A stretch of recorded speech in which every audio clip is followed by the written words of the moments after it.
Hello everybody and welcome back to the Tail Racing Ring Runners in Season 9. It's time for Round 9 and the BMW M2s to take to the circuit. We're actually only 3 rounds away from the end of the season now, with the GT Freeze to come next week and the Duck Week on the last day as well.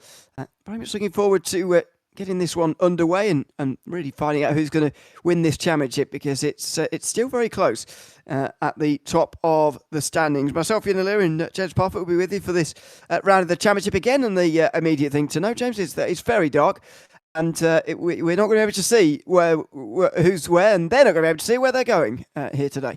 No. As soon as I got into the session, it turned out that it was dark. I was kind of like, going to be... Let's see how many actually got to the end of this one at the 22 that we've got. Yeah, good numbers again this week for the BMW M2s. We'll go through the grid in a few moments' time when they're on to the back straight. Corey Stas is leading the championship at the moment with 203 ahead of Ewan and Pat Labrosse next up. This is points total, by the way. Sorry, with a drop week in there, I should say.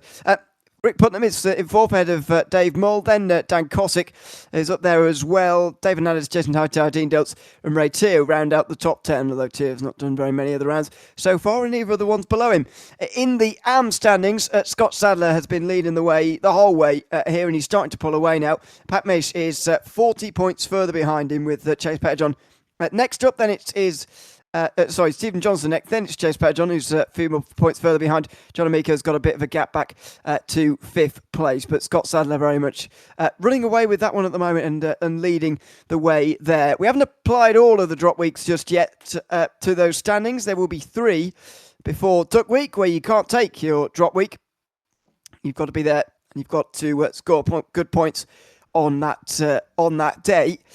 Pat Labrosse getting away a little bit with the drop weeks at the moment, because he has missed the first round of the season, so he's pulling away from the rest. He certainly holds the advantage if you look at points per race that he's actually done. It still puts him quite a long way ahead.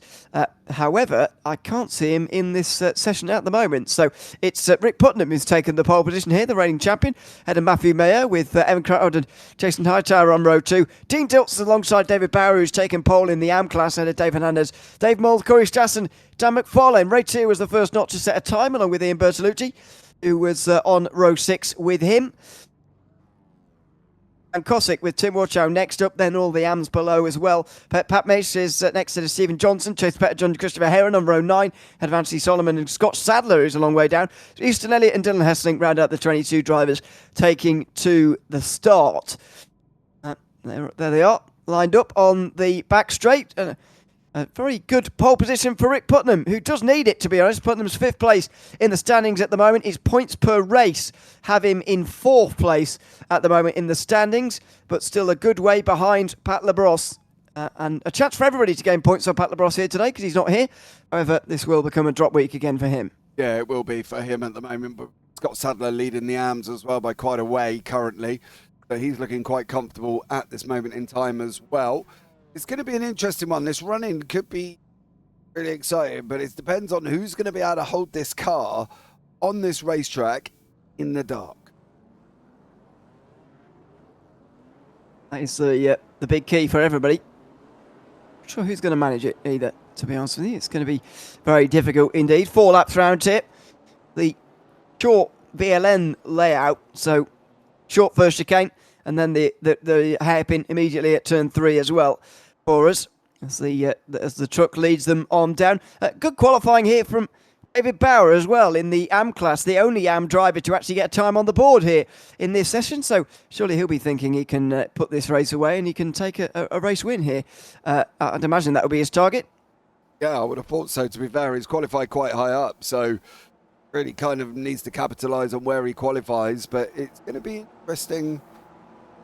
Well, I've not driven the M2 yet, so I can't really comment on how it's going to go for some. No, I've not driven it either. I don't really know what it's for, to be honest. I guess it's a sort of a class of its own, if you like. It's a Nordschleife car, I would say, used very often in the NLS, in the real world. And good to have it in iRacing as well. Might even make an appearance at the the Nurburgring 24. We'll wait and see whether it does or not. As we get to that, Dave Bauer, by the way, has only been at one round so far this season. That was in the GT4s, which I guess is the most similar cars to this that we do in this season. And he finished down the order that day.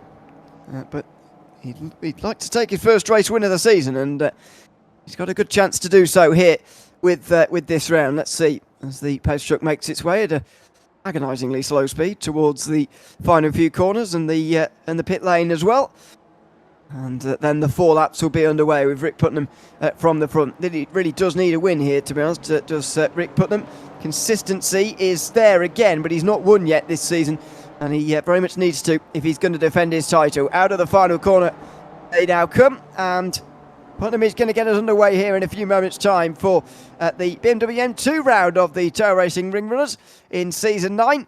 He holds the field. He waits a long time, in fact, and now finally goes as Matthew Mayer and Evan Crutmer get pretty close. Jason Hightower just tucks right in between them there. He's in the pack, and here comes down the inside the Dean Dilts there on the 4th place, and he gets through.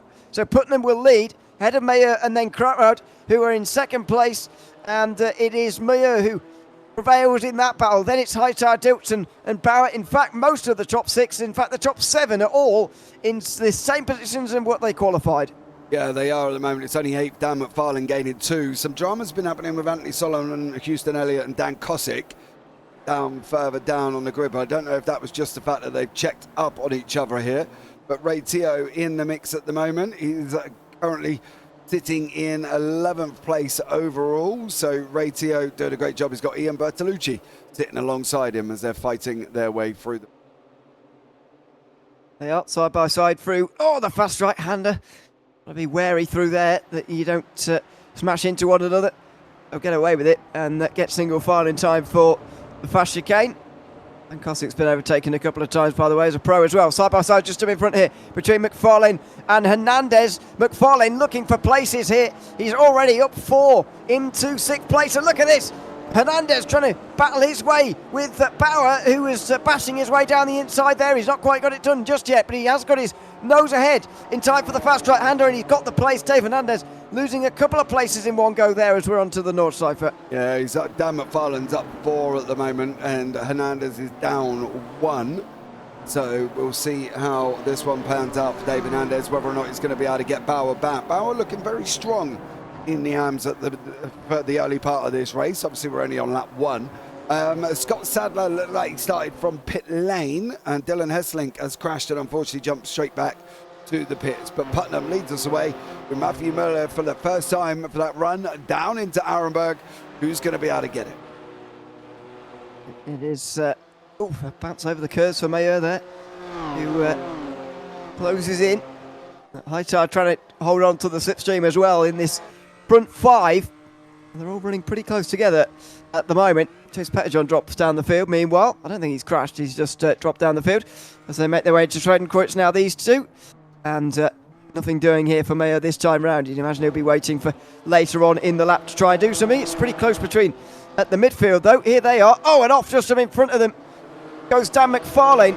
He was making a great start. He's now dropped off the road. He's almost back to where he started. He's now under pressure from Dave Mull, and he's going to go side by side right the way down the hill here. And he might even get freight trained as through as well. Comes Corey Stas on the outside line. Can he maybe make his way through? He'll break early, and he'll chuck back in. Oh, and off! Just in front. That's going to be off the road for Mull, surely. Yes, it will be. Into the wall he goes. He's got to be careful rejoining the circuit. He was on the brakes, and he will just about avoid. So Mull, after gaining that place, loses a whole load more with that mistake. Yeah, he has. Unfortunately, dropped down to 12. He's got Stephen Johnson locked in behind him. Tim Watchow now at the same time. So tough for Dave Mull, but easily done, I suppose, as well on that one. Dan Kosick fighting it out at the same time. He's sitting here in 15th place at the moment. So for Dan Kosick, he's going to have to try and make his way forward. Last in the pros, sitting in 12th place. The AMS led by Bauer, who is sitting up in 6th. He's ahead of David Hernandez and Dan McFarlane. So, but at the moment, Putnam clearing up out in front. 4 temps up the road. He is not exactly on his own just yet, but he is leading this race fairly comfortably early on in this race. hours just ahead of Hernandez and McFarlane, who are nose to tail here. And then Corey Stas, who's lost a bit of time to these guys, and Ian Bertolucci as well as Ray Tier in the background. So a couple of groups starting to form here, but got to be honest, on the way towards Swedenkreuz and Arenberg that time round, the slipstream didn't look overly powerful, so we'll see what it's like on the way towards the mud curve and the fast left-hander at the top of the hill down here, but so far the slipstream hasn't looked too powerful. No, and we're going to get a better representative of it when they go down a Dottingham, aren't we? Let's be real about it to see how close they can get. Bertolucci's locked right in behind Corey Stas. In through Burberg they go. On that run up into the carousel, we'll see whether or not there's going to be a draft effect coming up here. You see them topping north from about 160. Bertolucci in behind Stas, sitting in there. Balls out, grass. Oh, where's he going? I don't know. Oh dear. Off into the grass, and he's back on again, thankfully, but that was pretty close to disaster, pretty close to the wall, and he'll get away with it. Meanwhile, Crowder gets quite close to Mayer, but nowhere near close enough to make a move into this corner. He'll be waiting for the back straight, as you were saying. Side by side for these two, though. Oh, McFarlane and Hernandez, you don't often see that through there, and well, that's why you lose a lot of time if you go side by side through the left-hander there, but McFarlane is through. He's looking to just make places wherever and however quickly he can, is Dan McFarlane, and on that occasion, he has managed it. Yeah, he did, but what Hernandez needs to do is he's got Corey Stas tucked in right behind him, so he needs to be a little bit more thoughtful on what's he going to be able to do here for Dave. He needs to be really careful to make sure that he doesn't lose places, because behind that is Stas, Tio, Bertolucci, and they're all lining up on him. Hernandez there was not very quick through the carousel. You can understand wanting to not pop out into the flatter part up top, but I've also got to keep some speed up, and Corey Stas was certainly pushing him to that, as was Ray Tier, to be honest, and the pink and purple, he's pretty close behind as well. Then it's Ian Bertolucci, who's just outside of the top 10 at the moment, so battle will continue on for 8th place here. This is the section where they can't really overtake, though. It'll be about staying as close as possible, and that's not going to help for Corey Stas. He's going to be overtaken, is he, by two, who has a little bit of a look up the inside there, but he's not going to make the move, and or would you expect him to, actually, through that? I wouldn't have thought Ray Tio was going to go and dive up the inside there. That would have been surefire death, unfortunately, but Tio used his brains backed out a little bit, but he has got Stas a little bit slower through some of this section. He is climbing all over him. He wants to get past, but there's just no point making that move through up here at the moment, you know. Oh, Stas! Oh! He saved it. Oh, he's still going. He's lost the place, though, surely here to two. He's going to try and crowd him out in towards Flanscotton. And through as well will come in Bertolucci on the outside for this next point. No, he's going to go off again. Much like what he did. Oh, and someone's off there in front. Dan McFarlane's had a crash just up at front that we'll have to look at the end of the race. But it's all going on here. These cars do look a little bit more unstable than you might think, actually. Dan McFarlane straight back to pit lane. So whatever happened to Dan, he's gone and done it. Well, good start, to be completely honest. I want to see what Krautfeld's going to be able to do behind Mueller. See whether or not he's going to be able to handle this as they go in through Galgenkopf. On to the Dottingham. Is Krautfeld going to actually gain a lot? Let's have a look and see what we're looking at in top speed kind of territory. Obviously open setups for this one. The only fixed is Duck Week, and they do top north. Going to get 150, top in 150, but I think he's probably redlining the daylights out of that machine. Doesn't look like it, unless the lights don't appear. And yeah, there you go. He's still got a bit of a way to go there. Really bouncing around, isn't it? Yeah, bouncing in and out. Oh, he's got 7 gears. Wow, 7th gear. Goodness me. Who knew? The slipstream does seem pretty good, but you've got to be close enough. So the slipstream is good, but you do need to be closer than that. Tio is displaying that with side by side with Hernandez, and Johnson versus Mull is going on as well. Stephen Johnson through into the top 10. He's on a charge here. He's the best of the AM drivers so far, but he's got too much speed. He's going to go off. He's going to hit the wall, surely. Oh, he smacked the wall. Into the barrier he goes, straight back across the circuit. 2nd place lost. In fact, race over for Stephen Johnson. Yeah, done and dusted. Now look at the gaggle up front. 4 cars. Vying for space going into turn 1. Putnam on the inside. Krautfeld, Mueller, Hightower. all fighting out, all four. Who knew these cars had 7 gears? Not me. It's I guess apparent they're already into third and fourth coming out of here, and that's quite a slow speed corner to be coming out in third gear. So, yeah, I guess they're just a bit shorter gears than. Or the first couple are just very short, I suppose. There you go, down to third for this left-hander. And yeah, very interesting indeed. So they're certainly not going to be bouncing on the rev limiter at the end of the straight. It's just going to be a case of slipstream and physics, I guess. Here's Chase Petterjohn out of the pit lane, as are plenty of others, by the way. Loads of stoppers at the end of lap number 1. And we'll have a look at all the incidents again at the end of the day, although we saw Stephen Johnson live, and that was a pretty big crash. Yeah, we did. He lost all lights on that one. Excuse me. Had a front boat that time. Yeah, lost all lights. Couldn't really see. He's going to have to go back and literally go and get it all repaired. Bertolucci's also had a crash, jumped straight back into pit lane again. We'll look at that a little bit later on. But Mueller leading the way on lap 2. 2 to go. Traditional 4 laps here, as it always is. And then 4 laps went very quick in the GTPs. They're not overly slow in these ones either. No, this is good racing so far between these 5 now, as it is. Dean Diltz closes in, and it's going to be a great battle between them, I suspect, for the remainder of this one. Just behind Dave Bauer is on his own. He'll probably be enjoying himself because he's in the lead of the AMS at the moment, with the prospect of winning as long as he doesn't throw it off the road anywhere. Now out of the opening section they come from the Hatton back. Now through that right-hander of Hohenheisen, and then towards the footpaths here at the top of the hill. Will there be much slipstreaming going on down here and many opportunities at the end of here and towards Fredenkreuz? I would suggest not, because again, these cars are right on the edge as they're going over that kind of corner, and they're in that kind of area of the circuit. They are right on the edge of grip, and so just got to be careful. Through the left-hander they go, and they are going to remain single file as expected, really. But behind, Hernandez and Teo aren't. They're going to show how it's done. Now, is it possible to go side by side through here, or is it a bad idea? No. Well, yep, it's a bad idea. Red Teo's gone off, and he's avoided the wall at least. The new grass means that he can save himself, but that's exactly why the others didn't do it. Yeah, that's why you don't go too wide. Job done. Theo just gave us a great example as well. But yeah, fortunately, they're going to have to go back single file and keep fighting it out. The fight up front still happening at the moment. Mueller, Putnam, Krautfeld and Hightower, with Diltz just sitting in the back. He's slowly catching up at the same time here, so this could be a nice 5-car battle. Certainly could. We will see who comes out on top in this one, because it is a very, very close race indeed. Hopefully, it's one that remains to the very end of the day. We've seen plenty of battles this season where it's been great early on in terms of a battle for the lead, and then it's ended in a bit of a crash. Meanwhile, down the inside, that was pretty close there for Hightower. He's got to be careful doing that, because otherwise he'll let the front 2 get away. Yeah, he doesn't really want to try and fight as much as he can, really. But everything really needs to be done on the final lap, right? That's where you kind of want to make sure that you're in position.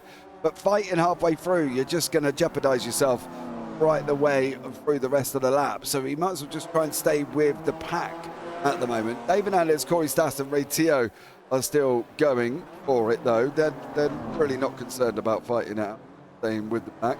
In fact, they've got 4 seconds there. Bauer up front, who's got 5 seconds to the guys in front of him. So kind of driving around all on his own at the moment. And yeah, well done to him.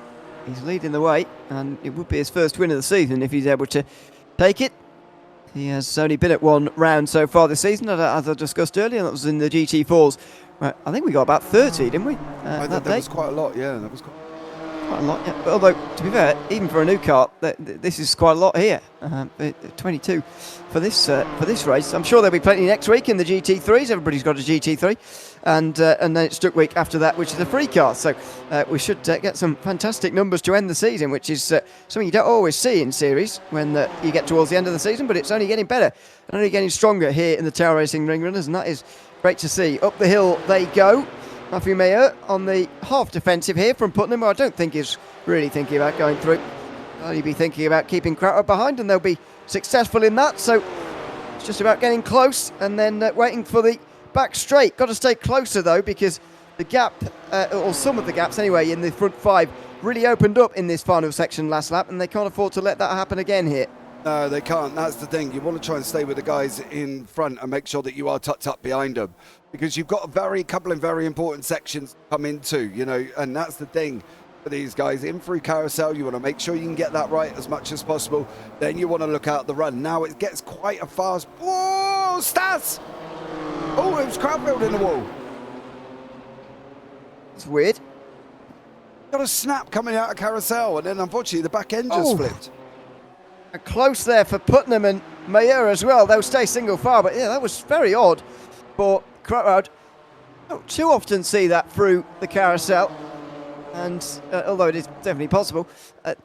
There you go, he's down to 5th place, so now he's got a job on his hands to get back to these guys. They're not going to fight too much through this section, I wouldn't have thought, but Crowd could do with them fighting it out, to be honest, because he's nearly a second further behind. Yeah, he lost a lot of time there. He just popped out the carousel, he hit the throttle, and unfortunately the car just snapped. And that was it. It was barrier all the way for him. So he's going to have to start looking at move forward. Anthony Solomon and Heron were very close just a minute ago, so I'm not quite sure what's happened to Heron, but he's dropped back to half a second. So, yeah, Chris, he got back a little bit. He's got a nice Haribo livery on the car, apparently. Not that we can see. No. Yeah, it's because they've got lights around him, but Heron being in the back, we can't see nothing. But Ratio, David Anders there also. There they are. Through the left-hander just after Brunson. Now down the hill, back towards the end of the lap again here. Kratwell's now over a second, by the way, off of Dean Diltz, who's at the back end of that group of 4 out front. So it looks like it might be just the 4 of them now. See how side by side they are down towards the final part of the circuit, though, because if they battle it out hard, then Crowd will be there again in no time, much like Dean Diltz was. As he was in 5th place not so long ago, but now he's very much in this group. Diltz just up 1 so far from this one. None of those non-qualifiers really have made their way up to these guys at the front of the field just yet. And I don't expect they will do unless there is a big smash up here as they make their way now through Gavin Kopp. That's a bit wide from Crowd as he's trying to gain some time, so he'll be off the back from these guys. But what about the others as they make their way onto the straight now? Matthew Mayer was able to take the lead last lap around, away from Rick Putnam. Now he's going to try and do it again here. Or defend his lead, I should say. Now he's giving the slipstream to Hightower because he knows that Hightower will have the momentum, but he's going to be able to box him in. Now he's just got to stay on the left-hand side here as Mayer. Don't give him some space on the left-hand side to go there. And there you go, boxes him in. So that's Putnam with the momentum on the other side, and somehow he's managed to get it. So now to the other side goes Jason Hightower. He will try and follow through as well. He's not able to. Rick Putnam gets back to the lead. Overspeed from Diltz as well. Diltz come in like an absolute rocket, flew in. It's the same going down with Pat Misch and Tim Watchout. They're running side by side as well. Pat's on the right-hand side, gets through. Job done for Pat over Tim Watchout. But Ray Teo also fighting out with David Anders and Anthony Solomon and Chris Heron. Yeah, there's a lot going on the leads. Oh, free wide! It is free wide down the front straight between Mayer, Putnam and Hightower, and Putnam decides he doesn't want any of it. Oh! Mayer and Hightower make contact. That's exactly why he backed out there, Rick Putnam. He slipped through on the inside line. Mayer is spun around, and Diltz has to go very wide to avoid. These two will now be battling for 4th place. It's now just a front 2 between Putnam and Hightower after that contact into turn 1. Oh, that was not supposed to happen. That's a shame, that is. Really has kind of put everything all over the place, hasn't it, at the moment? And unfortunately for Matthew Mayer, yeah, it was involved in his incident, but we will again have a look back at that a little bit later on towards the end as we're on lap 3 of 4. Yeah, that was happened, was it? Certainly not. That's exactly why Putnam backed out, and that wasn't that just a sort of picture of Rick Putnam's philosophy of driving and the way that he goes about things.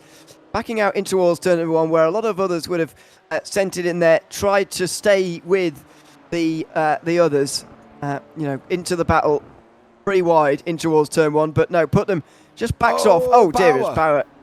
Oh, the leader in AM goes off. He should be fine though to get back onto the circuit again. He will, although Macy's not that far behind him now. Yeah, Putnam just a lot more cautious.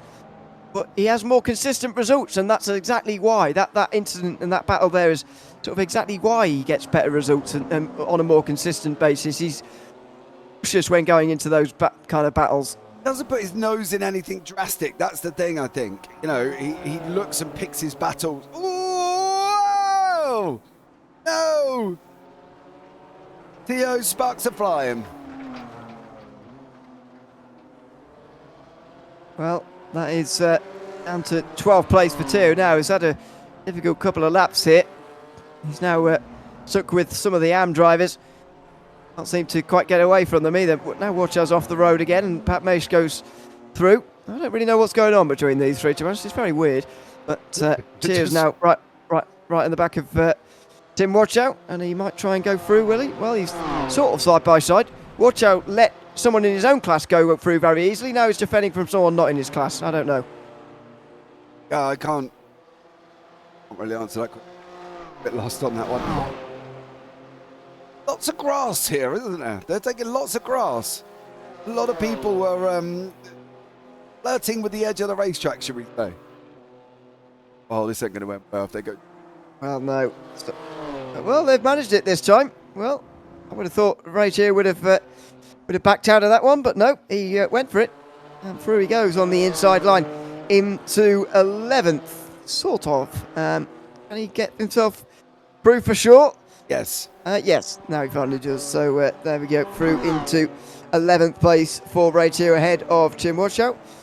And there is David Bauer, who's been enjoying that battle because that means his AM lead is a bit bigger. He won't be too worried about former AM champion, or reigning AM champion, I should say, Dan Kosick, who's just in behind, has made some progress since the early laps, but he'd be more worried about Pat Maish and that 6-second gap now. He can't afford another mistake like he made on the Grand Prix circuit this time round.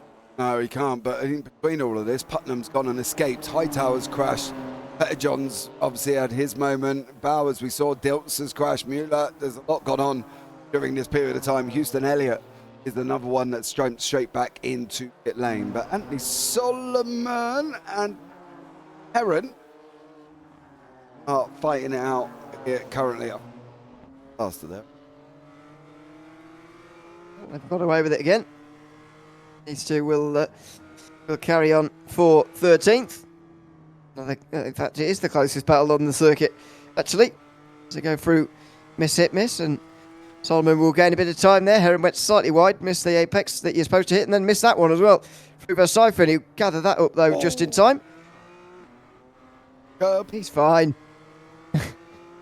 These cars, are a bit better at dealing with the curves than what we saw last week, I think it's fair to say.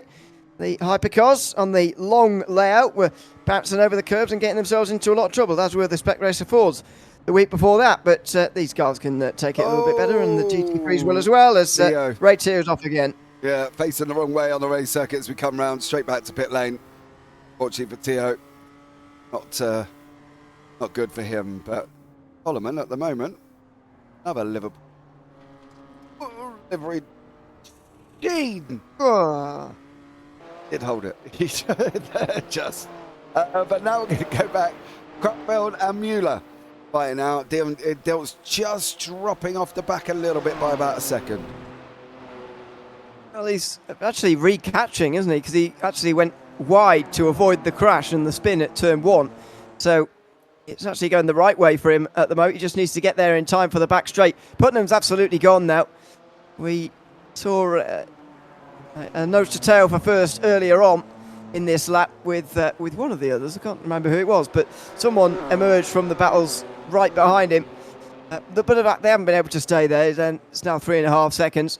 Ratmud still second ahead of Mayer in third, and then Dean Dilts, who looks like he has got the slipstream Mayer now because he didn't have a very good carousel, but it's not a battle for the lead anymore, just a battle for second. That does feel quite similar to the one we had before. Yeah, these three should be able to close in on each other. It's the same scenario with Mole and Stas at the moment. They're fighting it out for 6th place. Heron and Solomon are still swapping. Solomon's just passed Heron again. But I expect Mueller, Dilts and Krautfeld to come back together as they start going into the faster sections. Yeah, the draft isn't massive, but it's still there enough for them to be able to use it as much as possible.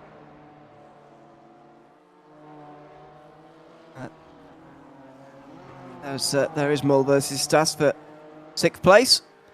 Stas at the moment, as we discussed before, 2nd place in the championship, needs to gain some points on Pat Labrosse today because he's not here, but unfortunately not able to do it. And it's looking increasingly like Pat Labrosse is going to be title winner this time round. Krautwald might be the closest challenger to him if you look at points per race. He's still scoring on average 6 points less a race. So yeah, it's difficult for Krautwald even to get there, but 2nd place would be good news for him if he could just hold on here. He's got Maffei right behind him, and Dean Diltz as well, although he's... Nope. No! That is that for Evan Krautwald. He had a big chance to gain points today, and that is the end of that for him. He smacked into the wall through the Stefan Belafes. His front end is gone. Oh, and in the background, Corey Stas as well. He's in the middle of the road here. He needs to, and he will escape just in time. 2 big championship rivals crashing at the same corner on the same lap. And that is great news for Pat Labrosse, who is making gains even while he's not here. Oh my God. Did you see that outfit? Oh my. Man, I've got to be honest, the sparks flying off in the dark looked absolutely amazing, but... Ow. That'd be a slow-mo in cockpit after this. I'll tell you that much. It's a big crash. Unfortunately, it's spoiled the battle for 2nd place a little bit. Mayer and Diltz will still go on. Diltz has been pretty cautious so far, but now he's on his way through. And Mayer just drives down the grass on the outside line. He gets good speed around the outside. There's going to be contact here as well. Oh my word. Mayer saves it, though. That was a good save, actually, because he bounced over the curve there. I mentioned he can take the curves, but not quite like that. Mayer went for a big slide. He saved it, and Diltz goes through as the white flag now waves. It will be 1 lap to go, but Mayer there was all over the place. Very nearly crashed. Went up on 2 wheels. He was up on 2 wheels and managed to get the car cemented back down again, but... Oh, and again, too deep. Man, that was just... What are we watching? Yeah. It is. Solomon versus Heron for 10th place, down towards turn 1 as well. Only a couple of battles left on the circuit, and looks like Solomon's going to be holding on here well, though. Although it will now be a battle for 3rd place, because Tim Watchow is into pit lane. Not entirely sure why, but he might be taking a fast repair ahead of this final lap. Yeah, it looks like it might be. There's no real reason, I don't think, that I can see at the moment that's popped up. Heron's got to try and close on Solomon. You can see Diltz and Mayer still going at each other here. Diltz has been... He's driven a really good race in Junction, right? Because he didn't get himself involved in any of the drama that was going on in front of him the first time. Didn't get himself involved in anything that was going on in the front of him again the second time. And he's just picked up places. And now he saves it all for the last lap. It's a great job from D. Diltz. Fair play to you, mate. If you back on. He has done a great job, though, hasn't he? Yeah, no, absolutely. Not too many drivers having gained loads of places here today, actually, especially up front. I mean, the most in the top 6 is just 3, which is pretty low compared to normal. But Diltz is one of those who's done a good job gaining one of those 2 drivers who has gained 3 so far. Though Mayer's going to be putting him under a lot of pressure for that. Solomon's gained 10, by the way, a bit further down. He's got the most. Here is Mayer on the back of Diltz, and that is a good run. Now, if he's going to be able to use it, is a different story, really. But Matthew Mayer is on a good run. He's just having a look. He's just trying to put him off. He's not going to actually go for that. Oh, and he has to back off. Such an awkward jump over there in these cars. Not much downforce. And, Mayer's sort of had stopped by physics there from attempting a move because got a little bit loose over the top of the hill. They're not going to hit. Surely they're not fast enough to hit 750 unless they've got a short gear stack. To be fair, though, with probably 7 gears, I'd want to run a short gear stack as well. I want to try and get up to that top gear as much as we can. But it does look like they've got options of short and long. So if they are running long, then they're never going to hit that 7th gear, unfortunately. Even down the Dottingham, they were only on it briefly under the Bilston, but got stick. Not going to get seventh there. It down into fourth, third. Roll it round. Pop it down into second. Nope. Second and third. Oh yeah, just second to get turned in before you short shift to third there. So, I've got to say, I'm quite enjoying the way this car looks to drive. You know, some of the GT cars, I've got to say, in iRacing sometimes look a bit sort of stale and almost too easy to drive. But this car does look like it's slightly on the edge of grip all the time. It does look like a real challenge. Although that might just be because there's not much experience in this car yet for these drivers. That's entirely possible as well. Mull gets through on Bauer, meanwhile, for 5th place. So good overtake from him as well. There it is. In the 6th place now. But he's still holding on. Still 12 seconds ahead of Mason. I think, well, let's hope he holds on. But I think if he does, then he'll look back to qualifying as the key moment, really. The only AM to get a lap in. Yeah, and it's ahead by 12 seconds. He's got oh, no! He's just got to complete the final lap. Oh, no. That's where I was going with what I was going to say, and then I just stopped there. Off him for a minute. Let's see if he hangs on. Well, he might not mind too much if he goes on to win, but we'll wait and see on that. Dilts versus Mayer is going to be the one to watch down towards the Tiergarten for the final time. They were leaning on each other last time through that section of corners. They just about got away with it that time round, but it was pretty close. Now out of Bergwerk they come, and that's a pretty good run for the Matthew Mayer.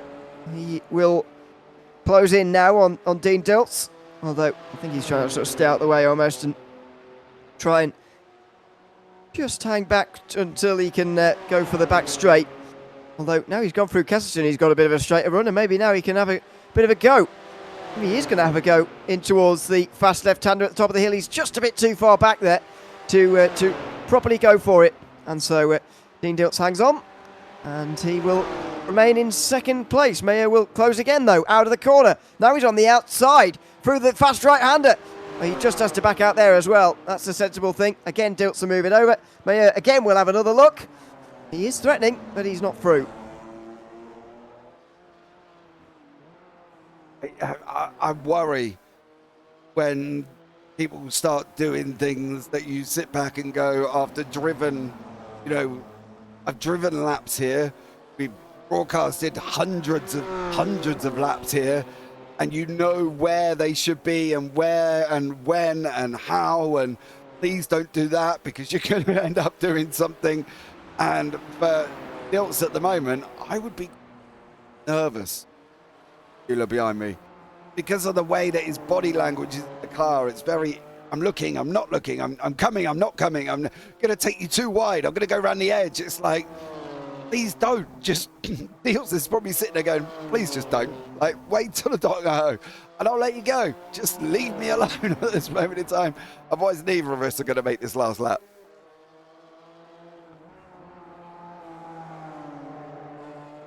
Take the position here on this last lap, as Bauer has already got back to the rear end of Dave Moore, by the way, for 5th place. So the damage, well, there clearly isn't much damage, if there is any at all, there for Bauer. He's holding on nicely. These two are increasingly further behind Rick Putnam at the moment, who is leading the way by over 6 seconds now, on his way to a first win of the season. Would you believe it? He was so successful last time round. He's only taking his first this time round. So 2 battles to watch on the way down the back straight for the final time. Bauer versus Mull and Mayer versus Dilts. And Mayer's just lost some time at the crucial moment here. Looks like it at the moment for Matthew Mayer. Got to try and get a little bit closer. But then if the slipstream is, or the draft I should say, is coming out at like half a second, 6 tenths, might be all right. It depends on what. Dilts has really kind of got control of this at the moment, because he can either sit to one side and just run straight down the Dottingham, or he can weave one way, the other, backwards and forwards, trying to break it. Bauer's gone past Mull. I'm not quite sure that was in a great place, but they've managed to make it through. I do want to have a look at that, so I'm going to bookmark that for later. But this is the run now. Is it going to be Ewan? Is it going to be Dilts? I think it is going to be Dean Dilts who's got enough speed here and enough gap, but don't count out Matthew Mayer just yet. Dilts now weaves to the right-hand side, just tries to break the slipstream once. He can only move once more. There you go, moves to the left. Now he can't really move again to defend again here on the inside, but he will do. So breaking the slipstream down the Dottingham, and now Matthew Mayer will pull alongside, forced to what will be the outside line when they get to the braking zone in the corner itself. I thought the gap was too big. It turns out it was timed just right. Matthew Mayer steams through, and Dean Dilts can't do anything to stop him on the way down towards the Tiergarten for the final time. Further out front, Rick Putnam is going to come around the final corners to take the victory in the BMW M2. He wins another round of the Tail Racing Ring Runners, his first win as reigning champion of this series. Mayer gets a decent run out the final corner with Dilts alongside him, and he will just about hang on. Bauer gets through on Mull on the last lap, and he will finish in the top 5. A first ever AM victory this season for David Bauer, who qualified up towards the front and finishes in 5th as the winner of the class. That's a great drive from him. Yeah, he was. I was not expecting Mueller and Dilts to be so close, so I apologise for that, because that's on me. I thought once Mueller had got through, he would just run, but clearly he made a mistake or something coming into Tiergarten. So we'll have a look back at that and see what happened there with Mueller and how that ended up literally being 7/100ths of a second apart from each other going over the line. So we'll have a look back. But Crapfield and also Tim Watch. Oh no. Over. He's over very quickly there, unfortunately, for Tim Watch out. And that is a real shame. Hernandez over the line. And a top 10 for him. Dylan Hesselink, by the way, is a couple of minutes off the back end of the rest of the field, but he will get to the finish by the end. Worth looking actually down the list of retirements at the end of today.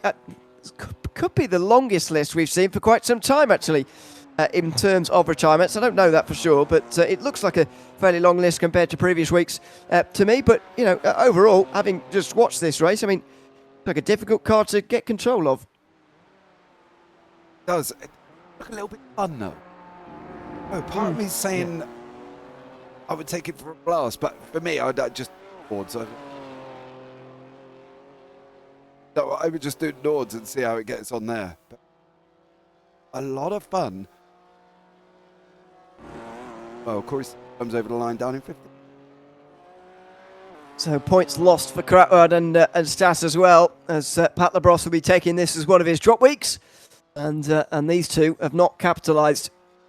It is really Pat Labrosse now to lose for this championship. There's Dylan Hessling making his way through the final corners and the final end of the lap, I should say, and we'll wait for him to cross the line before we go through the results and the replays. But yeah, Labrosse is in pole position here.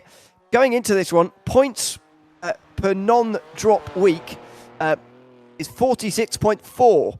Now, I don't actually see how that's possible because the most he scored on one day is 35, but never mind. That's the maximum you can get indeed. But yeah, 46.4 is Pat Labrosse. 40.4 for Evan Kratward, who was next closest. Then Corey Stas, 38.3.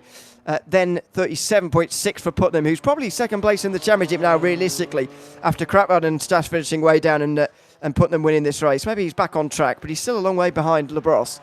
Yeah, he is. See, going into the last couple of rounds of what happened, I think it's really Labrosse's to lose. That's the thing, I think, like this time. Do you know what I mean? Obviously, Kratfield defending champion, but I do believe it's probably Pat Labrosse's to lose. I think so. And next week, it's the GT3s before Duck Week. So as long as you're within 35 points or so going into Duck Week, you could have a DNF and you could have a result, a surprise result in the championship at the end of the day. You just never know in this series. So we'll keep our eyes out for that, of course. Duck Week happens on the 5th of March. We'll record our broadcast not long after. As, well, it's frozen. Me. Me as well. That would be the end. I'm guessing that's the end of the replay. So Dylan Hessling obviously did come over the line. Have a look. Race result. if they do happen. Yeah, there we go. So Rick Putnam will win the race here ahead of Matthew Mayo and Dean Dilts, who battled all the way to the line, but Mayo just about hung on. Then it was Jason Hightower and David Bauer, the AM winner, finishing in the top 5 after getting past Dave Mull at the end. Pat Mason, Christopher Heron were on the AM podium. Had Scott Sadler, who retains the championship lead, and Dave Hernandez running out the top 10. Anthony Solomon was next ahead of Stephen Johnson, with Evan Crowder recovering from that crash to finish. 13th ahead of Tim Warchow, who was battling with towards the end. Corey Staff recovered from the same crash, finished 15th ahead of Dan Cosick, final driver on the lead lap. Chase Petterjohn finished 1 lap down with Ray Tew and Dylan Hesslink. Houston Elliott retired with 2 laps to go to Ian Bertolucci with 3 to go, along with Dan McFarlane, who will see the replay of in this run-through in a few moments. Now, this is what happened at the beginning. This is Cosick. I think this is just people going slowly. Yeah, but there was something that went on. There's a blinking car in there. Oh, I think Solomon might have been checking up. But this is Dylan Hesslink's first trip through pit lane. This is why he finished a lap down by the end of the day. 2 deep into the Hatzenbach, and there you go, smack into the wall. It's very easy to get the headlights knocked out here. Unfortunately, we can't see the rest of him, but well, I think we know where he ended up. Chase Petterjohn went wide on the opening lap here, and he lost a lot of places. I didn't think he grabbed the... Oh, he did grab the wall quite hard there through on the outside line. So he dropped all the way to the back of the field. That wasn't ideal for him. And would finish 18th in the end, 1 lap down as well. Dan McFarlane, this art of off-track sequence.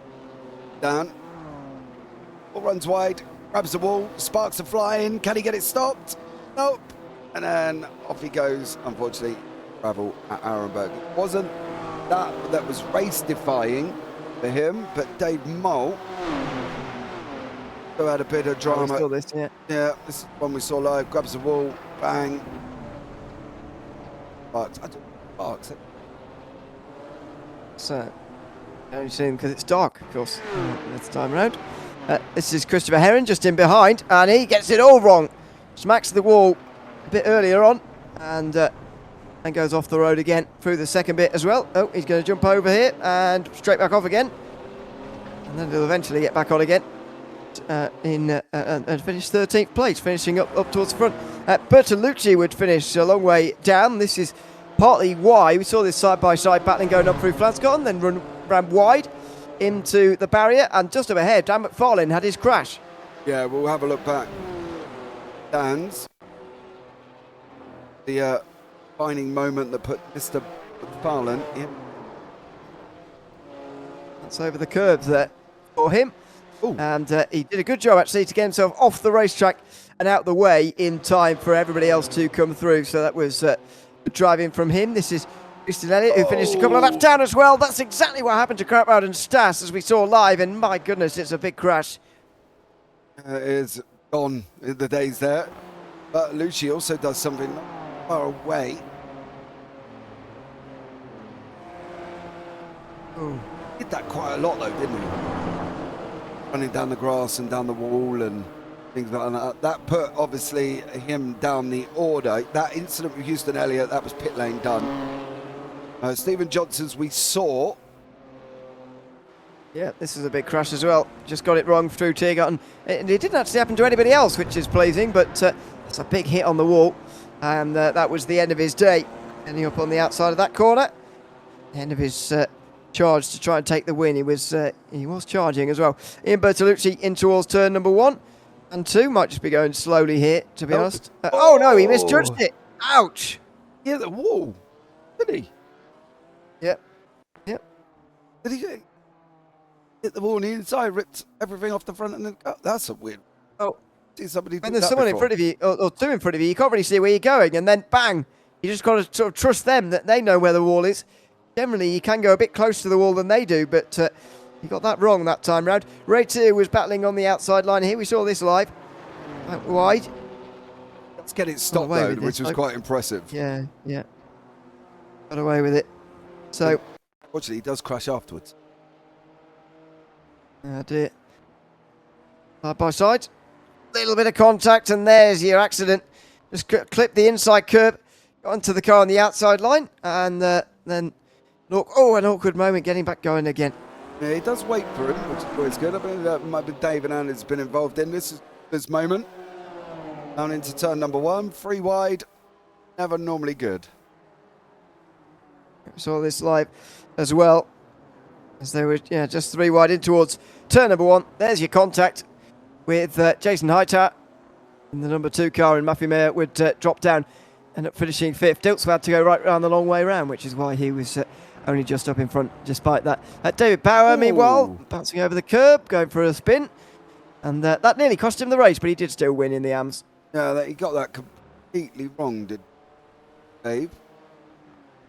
It's Petterjohn. Slow movement, but Petterjohn. Yeah. Right, this is Hightower's moment. A lot of moments today. Also, there's quite a lot, I'm afraid. Oh, wow! Hightower went for a spin. He's lucky he only kissed the wall there with Putnam being chased down. So Hightower was the one chasing down Putnam there. He was in his slipstream, and it would have been a battle for the lead, but then Hightower made that mistake on the Hatzenback.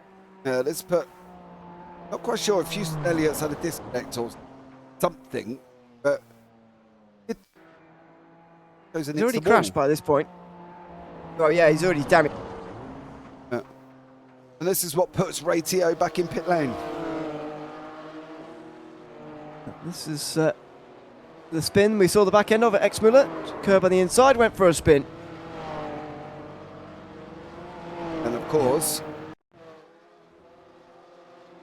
outfield. Saw this live as well, but it's a big impact. Just clips that curb on the inside, smash. Goodness me, that's a big crash. Look at the sparks in the dark. Outfield, that was straight back in pit lane. Oh, and then in the background. Dear, oh dear. Corey Stas. Same thing, practically. Well, no, he clips the curb earlier and then crashes. So Kratwell clips that curb through the right-handed bit, but Stas went over that really short curb on the left and then went into the wall even earlier. So slightly different, but same result. Kratwell and Stas into the wall very hard indeed. Dan Kosick would end up recovering quite well, actually, after a pretty lazy start. He did smash the wall at the Hatzenback, though. That was a pretty big crash. That was on the final lap. Straight back into pit lane. Chase Petterjohn that sent him back to pit lane as well. Far too wide. Oh. Not too fast. Oh! Lights gone. Lights have gone. It's like a light switch. Right, It wasn't really enough to take both lights out there, was it? But anyway. I wanted to see how this ended up. Only 7 seconds. This is Mueller Dilts' run. Okay, so there's bounced the curb a couple of times. Bounce the curb some more. There you go. Didn't get a clean run through Teagarden, did he? Not quite, and Dilts gets right alongside and doesn't quite beat him to the line, but a good race between the two. All second, and Matthew Mayer is the one who's able to take it. So that's a second podium of the season for him, and a best result of the season so far for Matthew Mayer as well. So at the end of the day, obviously we'll show you the standings at the start of next week's round from what they should look like. But I think all 3 drop weeks have been applied to the... sorry, 2 drop weeks have been applied to these. So LaBrosse in front with 2 drops on 232 ahead of Putnam, who's only 24 behind, but will probably gain some in the final drop week.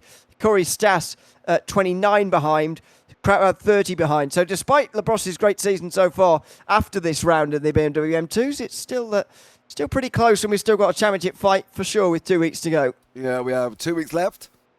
GT3s. That week. Love that week.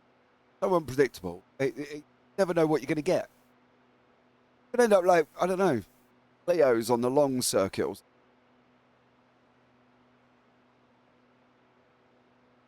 It'll be a very long race. It will, yeah. The week will be on just the Nord Cyphers, and we'll see. It could be the Clio, I suppose. No, it's not free though, is it? We have Yeah, that's true as well. It's not going to be it's not going to be a car we've already had this season. That's very true. So yeah, we'll look forward to it either way, and we'll have the broadcast out soon after the 5th of March. That's for sure. Likewise, we will for the next race, 26th of February in the GT Freeze on the 24-hour layout. So we'll look forward to that one as well. But for now, from myself, Ian and James Parfitt, is goodbye from the North Cypher for this round of the Tail Racing Ring Runners and the BMW M2s. We'll be back shortly with the GT Freeze in the penultimate round of the season. But it's goodbye for now, and we'll see you in the GT Freeze in a week's time.